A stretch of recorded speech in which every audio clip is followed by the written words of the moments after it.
I argue in my book that enslaved people were the most political people that did not run for office, but for freedom. They ran for freedom.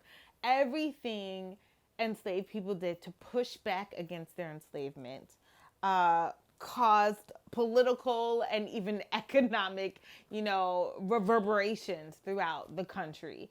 I think about how fugitive slaves were such a problem that by 1850, it becomes a major carrot for the South to keep the country from splitting at ends, to say, you know what, let's revamp the fugitive slave law. Let's put teeth on it, because so many people were finding ways to get to free states or to get to Canada, that it was causing slaveholders real money, and it was a real threat to the institution of slavery itself.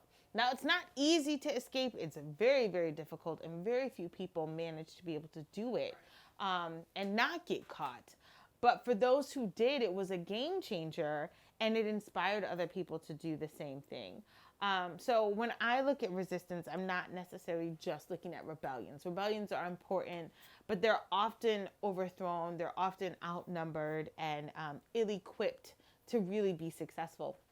But when you think about other ways in which enslaved people were able to carve out space for themselves, maybe run away for a couple of weeks, run away for a weekend, run away to see a loved one.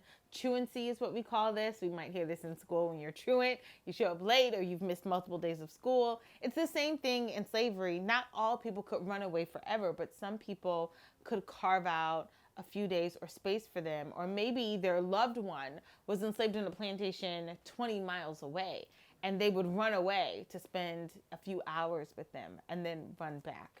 And so that to me just shows me that there are constantly holes in the system, and those holes, those weak spots, those corners are which enslaved people are pushing and pushing and pushing against in order to create more space for themselves as human beings.